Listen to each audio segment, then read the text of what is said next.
Hello everyone, Namaskar. I'm Ajit. Today we are going to discuss about very important concept, very important topic, that is chapter wise weightage and chapter wise bifurcation of the SPOM set B. कौन कौन से chapter category A B C हैं और उसमें क्या क्या important topics हैं इसके बारे में डिस्कस करेंगे। ठीक है, तो टाइम वेस्ट ना करते हुए जल्दी से स्टार्ट करते हैं और वीडियो को ज़्यादा लंबा नहीं रखेंगे। 5 से 10 मिनट के बीच में आपको ये सभी इन्फॉर्मेशन दे दूंगा। ठीक है, स्टार्ट करते हैं। चैप्टर आप जैसे देख रहे होंगे यहाँ पे मैंने chapter category A B C बना रखा है। कैटेगरी ए में टोटल 6 चैप्टर हैं, कैटेगरी बी में टोटल 4 चैप्टर हैं और कैटेगरी सी में टोटल 3 चैप्टर हैं।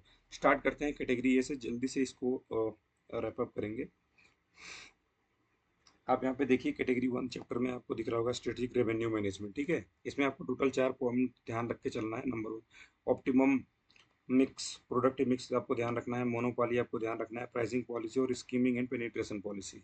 Moving to the next chapter that is strategic profit management. इसमें आपको केवल 3 टॉपिक ध्यान में रख के चलना है। Number 1, value added non value added, manufacturing cycle efficiency, profit maximisation, बस दैट इज ऑल। अगर जिसके पास प्रॉपर टाइम है, जो अच्छे से पूरा स्टडी करना चाहता है, वो तो पूरा पढ़ के जाए, उसके लिए तो सबसे अच्छी बात है।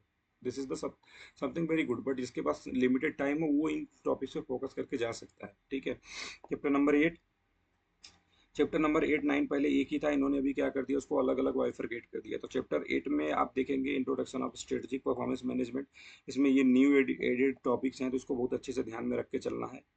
अल्तमान जेड स्कोर, मैकेंजी 7S और मीनिंग ऑफ द मैट्रिक्स, ये सब न्यूली एडेड है, तो बहुत ही अच्छे से आपको करके जाना है। ठीक है, moving to the next chapter that is a strategic performance measure in the private sector. जो प्राइवेट सेक्टर में क्या क्या होता है। नंबर 1, ROE एंड RI आपको पता ही है। Economic value added non financial measure सबसे इंपॉर्टेंट इस चैप्टर में यही है। ठीक है, balance score card building block model वाला आपको ध्यान में रख के चलना है। चैप्टर नंबर 12 पे चलते हैं, that is transfer pricing. Important topic है। इसमें तीन तीन टॉपिक मैंने मेंशन कर रखे हैं, ध्यान से आप देखो। Number 1, minimum maximum transfer pricing, domestic transfer pricing, international transfer pricing. ठीक है, चैप्टर नंबर 13, स्टैंडर्ड कॉस्टिंग में आपको 3 चीज ध्यान रखना है। Planning and operational variance, interpretation of the sales variance और market size and market share. इन सब में सबसे इंपॉर्टेंट ये है। ठीक है, तो आपने ये देखा कि कैटेगरी 1 में कौन कौन से चैप्टर हैं और कौन कौन से इंपॉर्टेंट टॉपिक है। कैटेगरी बी, जिसको मैंने इंपॉर्टेंट कर रखा है चैप्टर, इसमें है 2 3 4 एंड 10। इस पर चलते हैं डिस्कशन पे। 2, मॉडर्न बिजनेस इन्वायरमेंट में आपको केवल 5 पॉइंट ध्यान रखना है। कॉस्ट ऑफ क्वालिटी पे, सर्विस लेवल एग्रीमेंट पे, सप्लाई चेन पे, डाउन साइजिंग एंड आउटसोर्सिंग और ऑफ सोर्सिंग में ध्यान रखना है और कस्टमर लाइफ साइकिल को ध्यान रखना है। ठीक है, next point that is a chapter number 3, lean system and innovation. इसमें क्या क्या ध्यान रखना है। इसमें आपको टोटल 5 चीज ध्यान रखना है। Just in time, kaizen costing, 5S and overall efficiency वाला एक टॉपिक है। इसके बाद 6 सिग्मा, बस that is all. Chapter number 4 में कॉस्ट मैनेजमेंट टेक्निक में target costing, life cycle costing और थ्योरी ऑफ कॉन्स्टेंट EMA, बस इतना चीज ध्यान रख के चलो, मोर देन इनफ। इसके बाद मूव करते हैं chapter number, sorry chapter, category number C. जैसे इसको मैंने लिख रखा है गुड टू है, मतलब रहेगा तो चलेगा, नहीं रहेगा तब भी चल जाएगा। Chapter number 1, chapter number 5 and chapter number 11।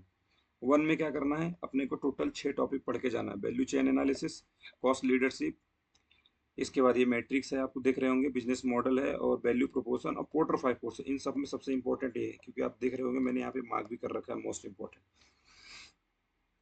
चलते हैं चैप्टर नंबर 5 में, cost management of the cost strategically. ये इमर्जिंग बिजनेस वाला ये new add, total new chapter है, टोटली न्यू चैप्टर ही ऐड हुआ है ये। ठीक है, तो इसमें आपको ज़्यादा ध्यान देने की जरूरत नहीं, क्योंकि वैसे भी कैटेगरी सी मैंने मार्क कर रखा है और ये चैप्टर थोड़ा लेंदी है। आपको बहुत अच्छे से इन बस टॉपिक को आप अच्छे से करके चले जाओगे तो आपका कोई दिक्कत नहीं आएगी, आपका इजीली क्वेश्चन सॉल्व हो जाएगा। ठीक है, तो आप ये देख लेना कि technology, disruptive innovation, incubator and ये दोनों बहुत इंपॉर्टेंट टॉपिक हो जाते हैं, बिकॉज ये वेंचर कैपिटल से रिलेटेड है। Meaning of the disruptive model, ये सब आप देख लेना, बहुत ईजी है। अब एक बार आप गो थ्रू कर लेना, कोई ज़्यादा प्रॉब्लम वाली बात नहीं है। चैप्टर नंबर 11 की तरफ चलते हैं, preparation of the report. BSR reporting वाला एक कॉन्सेप्ट इसमें ऐड किया, बहुत ही बेसिक है, इसमें ज़्यादा कुछ करने की जरूरत नहीं। अब देखो मैंने इंटेंशनली चैप्टर नंबर 10 को छोड़ रखा था, कैटेगरी बी। पूरे कैटेगरी बी में सबसे इंपॉर्टेंट चैप्टर 10 है, that is value for money. आपने पढ़ रखा होगा triple E concept, that is economy, efficiency and effectiveness वाला कॉन्सेप्ट। ये वहां से आता है और हर बार आएगा। 6 से 8 मार्क 100% एक्सपेक्टेड है और आता ही आता है। तो ये टोटल बाइफरकेशन आपने देख लिया, मैंने बता दिया कि कौन कौन से किस चीज़ से कितना आता है। तो अगर हम लोग ओवरऑल समरीज का निकालने के लिए सोचें तो टू बी ऑनेस्ट, अगर इन दोनों को आप अच्छे से करके जाते हैं तो 75 to 90 नंबर तो किसी हाल में आने से रहे, इतना आ ही जाएंगे आपको। दूसरा, ये जो रेसिडुअल है, इससे जितना भी आ सकता है आप अगर इसको, ये आपके लिए एक्स्ट्रा है, लेकिन इतना तो किसी हाल में आपके पास आ जाएगा। ठीक है, तो ये सब हो गया। अच्छा, ये तो डिस्कशन हो गया कौन कौन से इंपॉर्टेंट टॉपिक हैं, और ये पीडीएफ मैं यहाँ पे मेरा टेलीग्राम का लिंक मैं अटैच कर रहा हूँ, आप उसमें टेलीग्राम लिंक को ज्वाइन कर लीजिए, वहाँ आपको मिल जाएगा ये पीडीएफ। ठीक है, दूसरी बात, ये इम्पोर्टेंट चैप्टर और इम्पोर्टेंट टॉपिक का डिस्कशन था, इम्पोर्टेंट टॉपिक का एक ओवरव्यू था, और आप लोग कमेंट करके बताइए आपको कैसा वीडियो चाहिए, इन टॉपिक में से भी कौन सा स्पेसिफिक टॉपिक चाहिए जो आपको चाहिए, जिसके लिए हम वीडियो बनाएंगे, और ज़्यादा वो उसको लॉन्ग भी नहीं रखेंगे, 5 से 10 मिनट के बीच में ही रखेंगे। तो अगर आपको ये वीडियो पसंद आया और आपको अगर हेल्पफुल लगा तो प्लीज़ डू सब्सक्राइब, और thank you so much for supporting.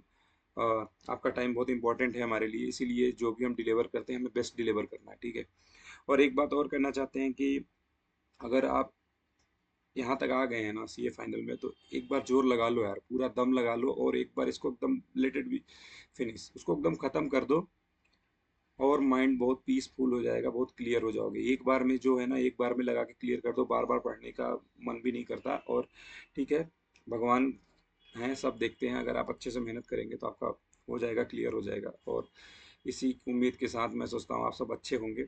और guys, thank you so much for appreciating the previous video, और आपने बहुत सारा हेल्प किया। Thank you so much for your precious time. जय हिंद, जय भारत।